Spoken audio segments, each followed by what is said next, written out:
Вітаю, друзі!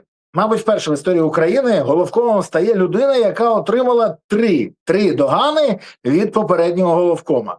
Але ми всі знаємо, хто такий Михайло Драпатий. Людина, яка гасила не один раз полум'я російських проривів на фронті, людина, яка має неймовірний авторитет та повагу серед військових, і людина, до якої з великою пошаною ставляться цивільні українці. Взагалі Зеленський не хотів звільняти Сирського, ми про це знаємо. Більше того, ще зранку він хотів залишати його, ввечері був примушений змінити. І він бачив, що його примушують до цього, погодився, тож коли він йде на це, то ми повинні розуміти його наступні дії, а також повинні розуміти загрози, які є для нового головкому. Зеленський вимушено погодився. Але він ненавидить, коли хтось популярніший за нього, а новий головком має повагу серед військових, популярний серед цивільних українців, і тому Зеленський гарантовано буде нищити цю популярність. Атакувати її чим? Відповідь на поверхні. Почне з мобілізації. Саме так. Ще до всієї цієї катавасії зі зміною уряду та протестами було ухвалено рішення про посилення мобілізації. З вересня заплановано зняття бронювання з багатьох структур, а ТЦК вже опрацьовує потенційні списки тих, хто може бути мобілізований і, скоріш за все, буде.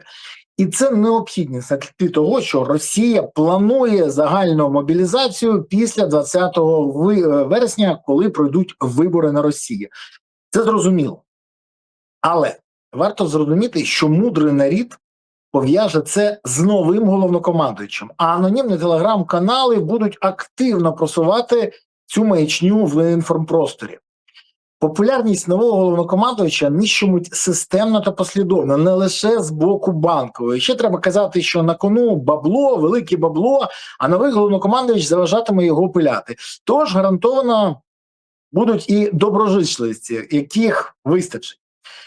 Є велика проблема, що у нас вистачає тої кількості цивільних, які думають, що прийде новий головком і порядок з ЦЦК не веде, а порядок в їх уяві, це значить, що їх чіпати не будуть, мобілізувати не будуть, і що будуть служити ті, хто служили, або якісь, уявні, віртуальні військові, які повинні з'явитися. Про те, що у нас 90% армії – це цивільні, яких мобілізували, ці люди воліють не згадувати.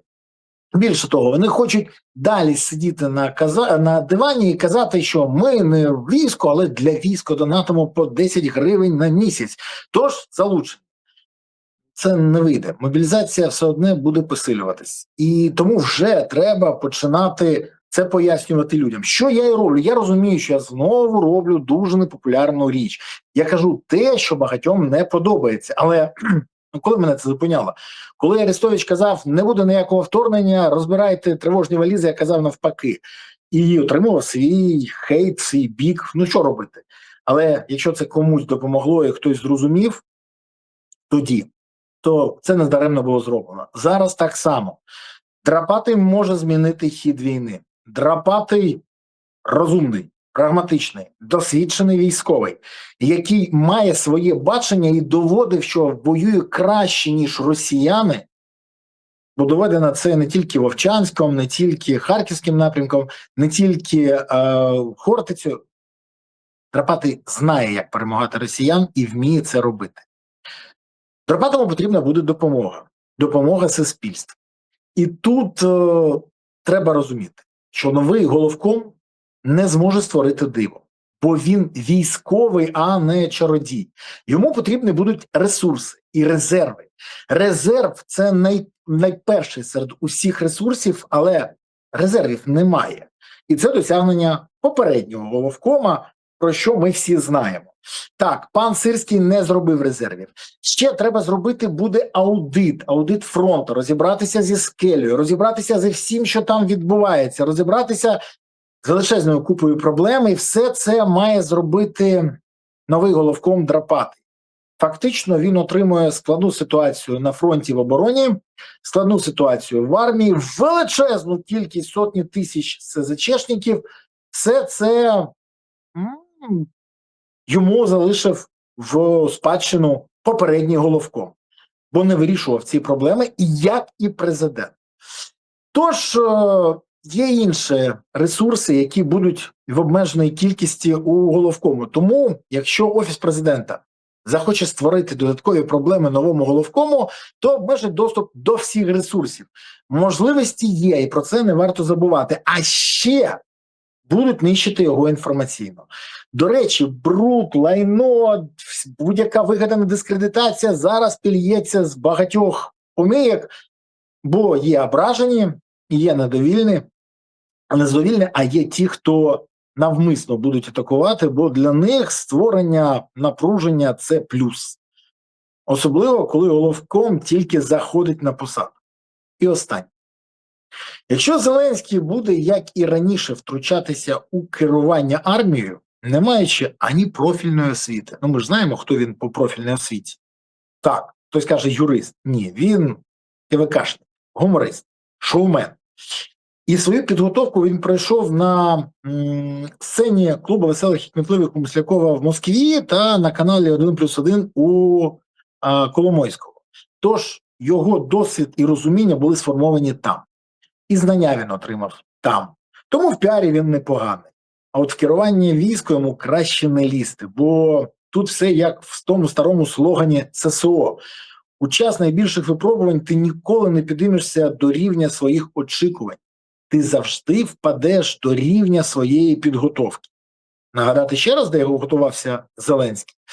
Тому йому варто не втручатися в керування армії, не маючи ані профільної освіти, ані досвіду, ані знань, бо він знову створить хаос. А у цьому він дійсно талановитий.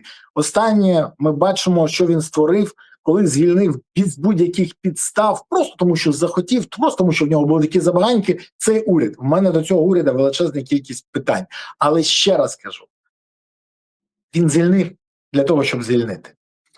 І це буде теж бити створення хаосу по новому головкому. Тому пану Михайлу Драпатому варто не лише бажати досягнень та вдачі, а й допомагати йому. Допомагати протидіяти тому, що буде. А в тому, що це відбудеться, я думаю, що ви не маєте ніякого сумніву, бо я впевнений на цьому теж на 100%. Ну і сподіваюся, що Михайлу Драпатому вдасться все це здолати і дати таку відсіч рашистам, щоб гідно вписати своє ім'я вже як не просто генерала і військового, а як головнокомандувача в історію України. Нехай все вдасться новому пану головкому. Йому варто тільки побажати результатів. Але варто не тільки бажати, а ще й сприяти цьому. Тому закликаю з розумінням ставитись, не чекати дива, а, ще раз кажу, сприяти всіляко. Тож, як я кажу кожному своєму ефірі, не забувайте донатити на ЗСУ, приєднуватись до ЗСУ, допомагати ЗСУ. Бо ЗСУ – це єдина сила, яка є запорукою того, що у України є майбутнє. Якщо ми будемо гуртуватися всі навколо потреб ЗСУ, то у України буде гідне майбутнє. Тому, що робити, ми знаємо. Залишилось не тільки бажати, а й прикладати до цього зусилля. І тоді справді все буде Україна.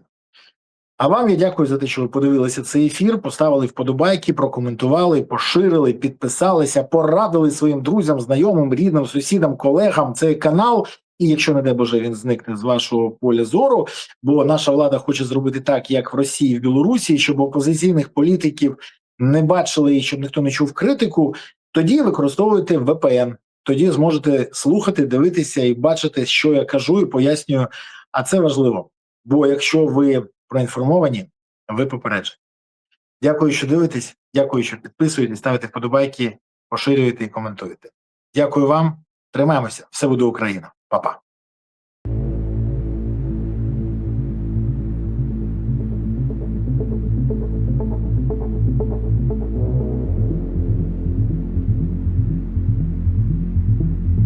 Thank you.